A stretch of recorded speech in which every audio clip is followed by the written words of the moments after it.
Welcome Punjabi shorthand.com be ready start.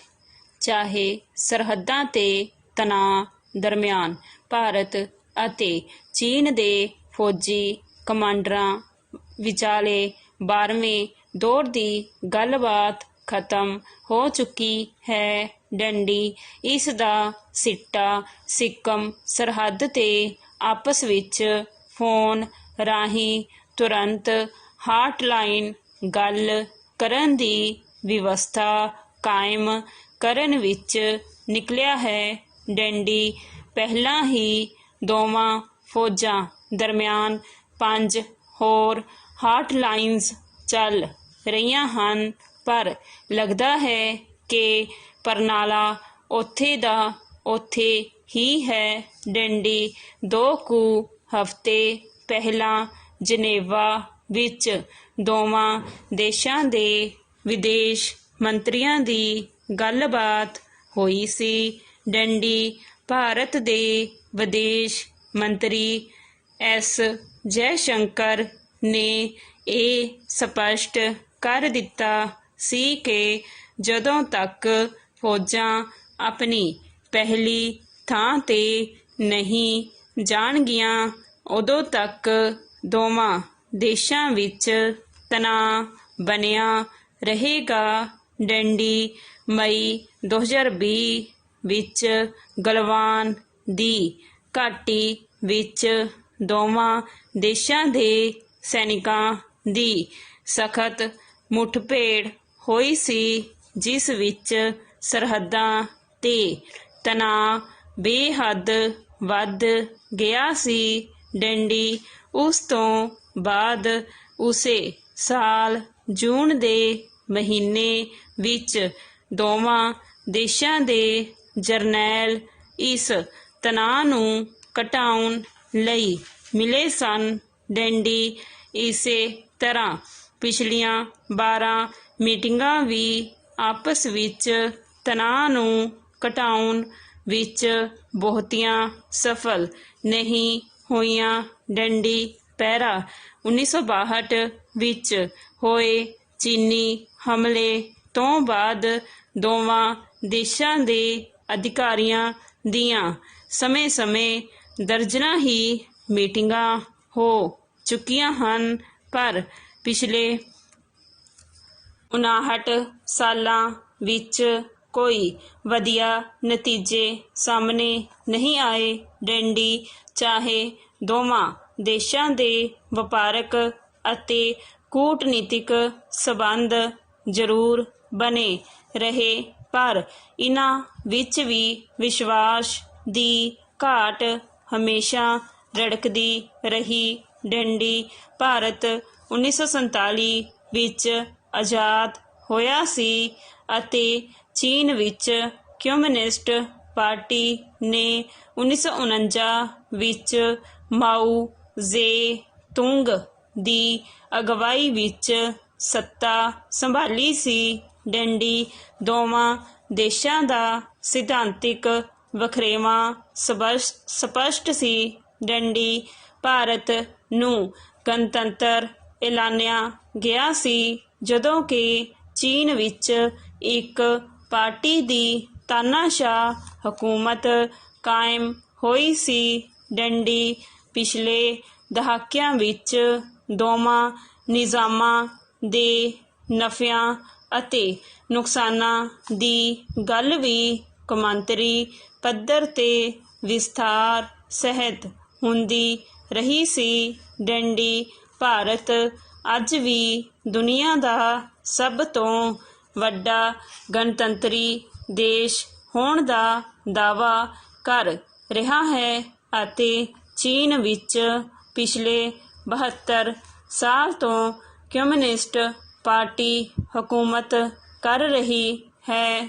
ਡੰਡੀ ਜੇਕਰ ਤੱਥਾਂ ਤੇ ਆਧਾਰਿਤ ਗੱਲ ਕੀਤੀ ਜਾਵੇ ਤਾਂ ਇਸ ਸਮੇਂ ਵਿੱਚ ਚੀਨ ਨੇ ਕਈ ਪੱਖਾਂ ਤੋਂ ਭਾਰਤ ਨਾਲੋਂ ਬਹੁਤ ਜ਼ਿਆਦਾ ਵਿਕਾਸ ਕੀਤਾ ਹੈ। ਡੰਡੀ ਆਰਥਿਕ ਪੱਖੋਂ ਵੀ ਇਹ ਦੁਨੀਆ ਦੇ ਦੂਸਰੇ ਨੰਬਰ ਤੇ ਪਹੁੰਚ ਗਿਆ ਹੈ।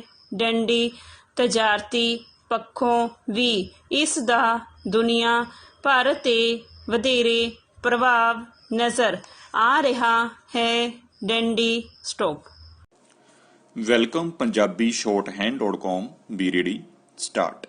ਚਾਹੇ ਸਰਹੱਦਾਂ ਤੇ ਤਣਾਅ ਦਰਮਿਆਨ ਭਾਰਤ ਅਤੇ ਚੀਨ ਦੇ ਫੌਜੀ ਕਮਾਂਡਰਾਂ ਵਿਚਾਲੇ 12ਵੇਂ ਦੌਰ ਦੀ ਗੱਲਬਾਤ ਖਤਮ ਹੋ ਚੁੱਕੀ ਹੈ। ਡੰਡੀ ਇਸ ਦਾ ਸਿੱਟਾ ਸਿੱਕਮ ਸਰਹੱਦ ਤੇ ਆਪਸ ਵਿੱਚ ਫੋਨ ਰਾਹੀਂ ਤੁਰੰਤ ਹਾਟਲਾਈਨ ਗੱਲ ਕਰਨ ਦੀ ਵਿਵਸਥਾ ਕਾਇਮ ਕਰਨ ਵਿੱਚ ਨਿਕਲਿਆ ਹੈ। ਡੰਡੀ ਪਹਿਲਾਂ ਹੀ ਦੋਵਾਂ ਫੌਜਾਂ ਦਰਮਿਆਨ 5 ਹੋਰ ਹਾਟਲਾਈਨਸ ਚੱਲ ਰਹੀਆਂ ਹਨ, ਪਰ ਲੱਗਦਾ ਹੈ ਕਿ ਪ੍ਰਣਾਲਾ ਉੱਥੇ ਦਾ ਉੱਥੇ ਹੀ ਹੈ। ਡੰਡੀ 2 ਕੁ ਹਫ਼ਤੇ ਪਹਿਲਾਂ ਜਨੇਵਾ ਵਿੱਚ ਦੋਵਾਂ ਦੇਸ਼ਾਂ ਦੇ ਵਿਦੇਸ਼ ਮੰਤਰੀਆਂ ਦੀ ਗੱਲਬਾਤ ਹੋਈ ਸੀ। ਡੰਡੀ ਭਾਰਤ ਦੇ ਵਿਦੇਸ਼ ਮੰਤਰੀ ਐਸ ਜੇ ਸ਼ੰਕਰ ਨੇ ਇਹ ਸਪਸ਼ਟ ਕਰ ਦਿੱਤਾ ਸੀ ਕਿ ਜਦੋਂ ਤੱਕ ਫੌਜਾਂ ਆਪਣੀ ਪਹਿਲੀ ਥਾਂ ਤੇ ਨਹੀਂ ਜਾਣਗੀਆਂ ਉਦੋਂ ਤੱਕ ਦੋਵਾਂ ਦੇਸ਼ਾਂ ਵਿੱਚ ਤਣਾਅ ਬਣਿਆ ਰਹੇਗਾ। ਡੰਡੀ ਮਈ 2020 ਵਿੱਚ ਗਲਵਾਨ ਦੀ ਘਾਟੀ ਵਿੱਚ ਦੋਵਾਂ ਦੇਸ਼ਾਂ ਦੇ ਸੈਨਿਕਾਂ ਦੀ ਸਖਤ ਮੁੱਠਭੇੜ ਹੋਈ ਸੀ, ਜਿਸ ਨਾਲ ਸਰਹੱਦਾਂ ਤੇ ਤਣਾਅ ਬੇਹੱਦ ਵੱਧ ਗਿਆ ਸੀ। ਡੰਡੀ ਉਸ ਤੋਂ ਬਾਅਦ ਉਸੇ ਸਾਲ ਜੂਨ ਦੇ ਮਹੀਨੇ ਵਿੱਚ ਦੋਵਾਂ ਦੇਸ਼ਾਂ ਦੇ ਜਰਨੈਲ ਇਸ ਤਣਾਅ ਨੂੰ ਘਟਾਉਣ ਲਈ ਮਿਲੇ ਸਨ। ਡੰਡੀ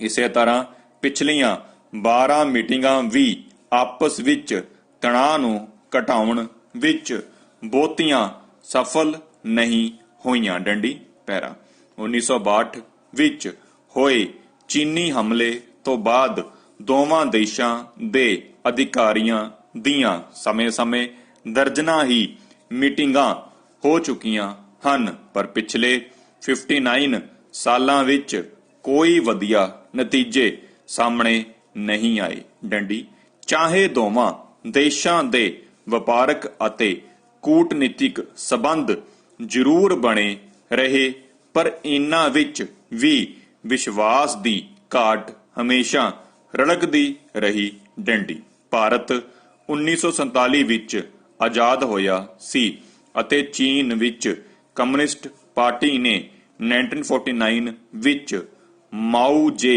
ਤੁੰਗ ਦੀ ਅਗਵਾਈ ਵਿੱਚ ਸੱਤਾ ਸੰਭਾਲੀ ਸੀ। ਡੰਡੀ ਦੋਵਾਂ ਦੇਸ਼ਾਂ ਦਾ ਸਿਧਾਂਤਕ ਵਖਰੇਵਾਂ ਸਪਸ਼ਟ ਸੀ। ਡੰਡੀ ਭਾਰਤ ਨੂੰ ਗਣਤੰਤਰ ਐਲਾਨਿਆ ਗਿਆ ਸੀ, ਜਦੋਂ ਕਿ ਚੀਨ ਵਿੱਚ ਇੱਕ ਪਾਰਟੀ ਦੀ ਤਾਨਾਸ਼ਾਹ ਹਕੂਮਤ ਕਾਇਮ ਹੋਈ ਸੀ। ਡੰਡੀ ਪਿਛਲੇ ਦਹਾਕਿਆਂ ਵਿੱਚ ਦੋਵਾਂ ਨਿਜ਼ਾਮਾਂ ਦੇ ਨਫ਼ਿਆਂ ਅਤੇ ਨੁਕਸਾਨਾਂ ਦੀ ਗੱਲ ਵੀ ਕੌਮਾਂਤਰੀ ਮੰਚਾਂ ਤੇ ਵਿਸਤਾਰ ਸਹਿਤ ਹੁੰਦੀ ਰਹੀ ਸੀ। ਡੰਡੀ ਭਾਰਤ ਅੱਜ ਵੀ ਦੁਨੀਆ ਦਾ ਸਭ ਤੋਂ ਵੱਡਾ ਗਣਤੰਤਰੀ ਦੇਸ਼ ਹੋਣ ਦਾ ਦਾਅਵਾ ਕਰ ਰਿਹਾ ਹੈ ਅਤੇ ਚੀਨ ਵਿੱਚ ਪਿਛਲੇ 72 ਸਾਲ ਤੋਂ ਕਮਿਊਨਿਸਟ ਪਾਰਟੀ ਹਕੂਮਤ ਕਰ ਰਹੀ ਹੈ। ਡੰਡੀ ਜੇਕਰ ਤੱਥਾਂ ਤੇ ਆਧਾਰਿਤ ਗੱਲ ਕੀਤੀ ਜਾਵੇ ਤਾਂ ਇਸ ਸਮੇਂ ਵਿੱਚ ਚੀਨ ਨੇ ਕਈ ਪੱਖਾਂ ਤੋਂ ਭਾਰਤ ਨਾਲੋਂ ਬਹੁਤ ਜ਼ਿਆਦਾ ਵਿਕਾਸ ਕੀਤਾ ਹੈ। ਡੰਡੀ ਆਰਥਿਕ ਪੱਖੋਂ ਵੀ ਇਹ ਦੁਨੀਆ ਦੇ ਦੂਸਰੇ ਨੰਬਰ ਤੇ ਪਹੁੰਚ ਗਿਆ ਹੈ। ਡੰਡੀ ਤਜਾਰਤੀ ਪੱਖੋਂ ਵੀ ਇਸ ਦਾ ਦੁਨੀਆ ਭਰ ਤੇ ਵਧੇਰਾ ਪ੍ਰਭਾਵ ਨਜ਼ਰ ਆ ਰਿਹਾ ਹੈ। ਡੰਡੀ ਇਸ ਦੀ ਹਰ ਪੱਖੋਂ ਫੌਜੀ ਤਾਕਤ ਵੀ ਭਾਰਤ ਨਾਲੋਂ ਕਿਤੇ ਵੱਡੀ ਹੈ। ਡੰਡੀ ਅੱਜ ਭਾਵੇਂ ਭਾਰਤ ਦਾ ਦੁਨੀਆ ਦੇ ਬਹੁਤ ਸਾਰੇ ਵਿਕਾਸਸ਼ੀਲ ਅਤੇ ਵਿਕਸਿਤ ਦੇਸ਼ਾਂ ਨਾਲ ਨੇੜਲਾ ਸਬੰਧ ਹੈ, ਪਰ ਚੀਨ ਨੇ ਛੋਟੇ ਅਤੇ ਗਰੀਬ ਮੁਲਕਾਂ ਨੂੰ ਆਪਣੀ ਆਰਥਿਕ ਤਾਕਤ ਨਾਲ ਆਪਣੇ ਨਾਲ ਜੋੜ ਲਿਆ ਲੱਗਦਾ ਹੈ। ਡੰਡੀ ਅਫਗਾਨਿਸਤਾਨ ਵਿੱਚ ਵੀ ਉਹ ਹੁਣ ਆਪਣਾ ਪ੍ਰਭਾਵ ਬਣਾਉਣ ਲਈ ਯਤਨਸ਼ੀਲ ਹੈ ਡੰਡੀ। ਪਰ ਭਾਰਤ ਦੀਆਂ ਵਿਦੇਸ਼ ਨੀਤੀਆਂ। Welcome Punjabi shorthand.com B ready start.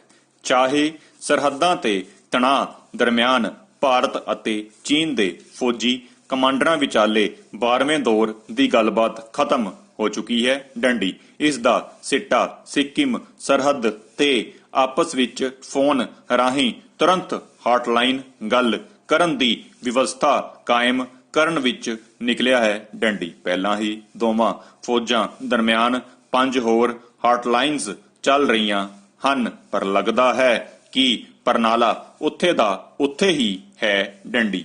2 ਕੁ ਹਫ਼ਤੇ ਪਹਿਲਾਂ ਜਨੇਵਾ ਵਿੱਚ ਦੋਵਾਂ ਦੇਸ਼ਾਂ ਦੇ ਵਿਦੇਸ਼ ਮੰਤਰੀਆਂ ਦੀ ਗੱਲਬਾਤ ਹੋਈ ਸੀ ਡੰਡੀ। ਭਾਰਤ ਦੇ ਵਿਦੇਸ਼ ਮੰਤਰੀ ਐਸ ਜੈਸ਼ੰਕਰ ਨੇ ਇਹ ਸਪਸ਼ਟ ਕਰ ਦਿੱਤਾ ਸੀ ਕਿ ਜਦੋਂ ਤੱਕ ਫੌਜਾਂ ਆਪਣੀ ਪਹਿਲੀ ਥਾਂ ਤੇ ਨਹੀਂ ਜਾਣਗੀਆਂ ਉਦੋਂ ਤੱਕ ਦੋਵਾਂ ਦੇਸ਼ਾਂ ਵਿੱਚ ਤਣਾਅ ਬਣਿਆ ਰਹੇਗਾ ਡੰਡੀ। ਮਈ 2020 ਵਿੱਚ ਗਲਵਾਨ ਦੀ ਘਾਟੀ ਵਿੱਚ ਦੋਵਾਂ ਦੇਸ਼ਾਂ ਦੇ ਸੈਨਿਕਾਂ ਦੀ ਸਖਤ ਮੁੱਠਭੇੜ ਹੋਈ ਸੀ, ਜਿਸ ਨਾਲ ਸਰਹੱਦਾਂ ਤੇ ਤਣਾਅ ਬੇਹੱਦ ਵੱਧ ਗਿਆ ਸੀ ਡੰਡੀ। ਉਸ ਤੋਂ ਬਾਅਦ ਉਸੇ ਸਾਲ ਜੂਨ ਦੇ ਮਹੀਨੇ ਵਿੱਚ ਦੋਵਾਂ ਦੇਸ਼ਾਂ ਦੇ ਜਰਨੈਲ ਇਸ ਤਣਾਅ ਨੂੰ ਘਟਾਉਣ ਲਈ ਮਿਲੇ ਸਨ ਡੰਡੀ। ਇਸੇ ਤਰ੍ਹਾਂ ਪਿਛਲੀਆਂ 12 ਮੀਟਿੰਗਾਂ ਵੀ ਆਪਸ ਵਿੱਚ ਤਣਾਅ ਨੂੰ ਘਟਾਉਣ ਵਿੱਚ ਬਹੁਤੀਆਂ ਸਫਲ ਨਹੀਂ ਹੋਈਆਂ ਡੰਡੀ। ਪੈਰਾ 1962 ਵਿੱਚ ਹੋਏ ਚੀਨੀ ਹਮਲੇ ਤੋਂ ਬਾਅਦ ਦੋਵਾਂ ਦੇਸ਼ਾਂ ਦੇ ਅਧਿਕਾਰੀਆਂ ਦੀਆਂ ਸਮੇਂ-ਸਮੇਂ ਦਰਜਨਾਂ ਹੀ ਮੀਟਿੰਗਾਂ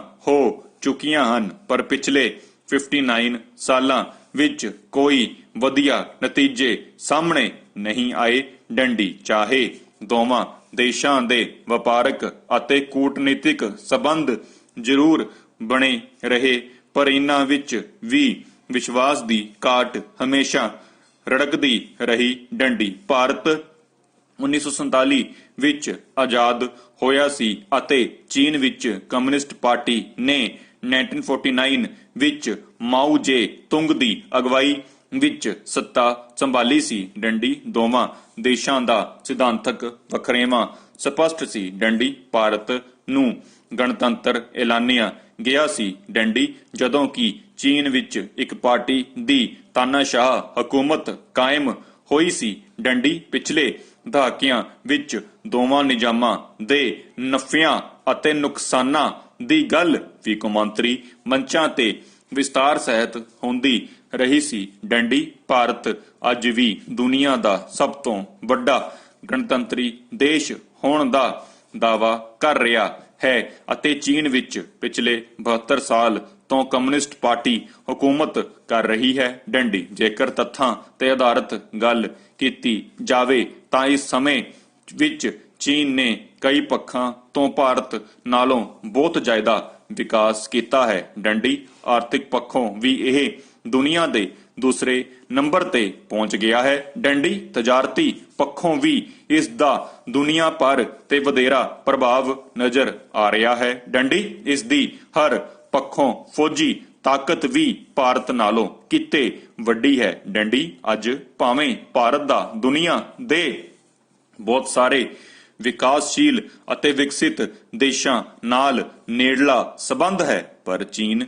ਨੇ ਛੋਟੇ ਅਤੇ ਗਰੀਬ ਮੁਲਕਾਂ ਨੂੰ ਆਪਣੀ ਆਰਥਿਕ ਤਾਕਤ ਨਾਲ ਆਪਣੇ ਨਾਲ ਜੋੜ ਲਿਆ ਲੱਗਦਾ ਹੈ ਡੰਡੀ। ਅਫਗਾਨਿਸਤਾਨ ਵਿੱਚ ਵੀ ਉਹ ਹੁਣ ਆਪਣਾ ਪ੍ਰਭਾਵ ਬਣਾਉਣ ਲਈ ਯਤਨਸ਼ੀਲ ਹੈ ਡੰਡੀ। ਪੈਰਾ ਪਰ ਭਾਰਤ ਦੀਆਂ ਵਿਦੇਸ਼ ਨੀਤੀਆਂ ਅਤੇ ਇਸ ਦੀ ਸਿਆਸੀ ਵਿਵਸਥਾ ਕਰਕੇ ਅੱਜ ਦੁਨੀਆ ਦੇ ਬਹੁਤੇ ਦੇਸ਼ ਇਸ ਨਾਲ ਖੜੇ ਦਿਖਾਈ ਦਿੰਦੇ ਹਨ, ਕਿਉਂਕਿ ਚੀਨ ਦੇ ਬਹੁਤੇ ਗੁਆਂਢੀਆਂ ਤੋਂ ਇਲਾਵਾ ਇੱਥੋਂ ਤੱਕ ਕਿ ਯੂਰਪ, ਆਸਟ੍ਰੇਲੀਆ ਅਤੇ ਅਮਰੀਕਾ ਵਰਗੇ ਦੇਸ਼ ਵੀ ਉਸ ਦੇ ਰਵੱਈਏ ਤੋਂ ਨਾਖੁਸ਼ ਨਜ਼ਰ ਆਉਂਦੇ ਹਨ ਡੰਡੀ। ਖਾਸ ਤੌਰ ਤੇ ਦੱਖਣੀ ਚੀਨ ਖੇਤਰ ਵਿੱਚ ਦਿਖਾਈ ਜਾ ਰਹੀ ਚੀਨ ਵੱਲੋਂ ਦਾਦਾਗਿਰੀ ਕਰਕੇ ਵੀ ਇਸ ਖੇਤਰ ਦੇ ਬਹੁਤ ਸਾਰੇ ਦੇਸ਼ ਉਸ ਦੇ ਖਿਲਾਫ ਖੜੇ ਦਿਖਾਈ ਦਿੰਦੇ ਹਨ। ਡੰਡੀ ਚੀਨ ਦੇ ਰਾਸ਼ਟਰਪਤੀ ਸ਼ੀ ਜਿਨਪਿੰਗ ਨੇ ਵੀ ਆਪਣਾ ਅਜਿਹਾ ਰੂਪ ਅਤੇ ਪ੍ਰਭਾਵ ਬਣਾ ਲਿਆ ਹੈ।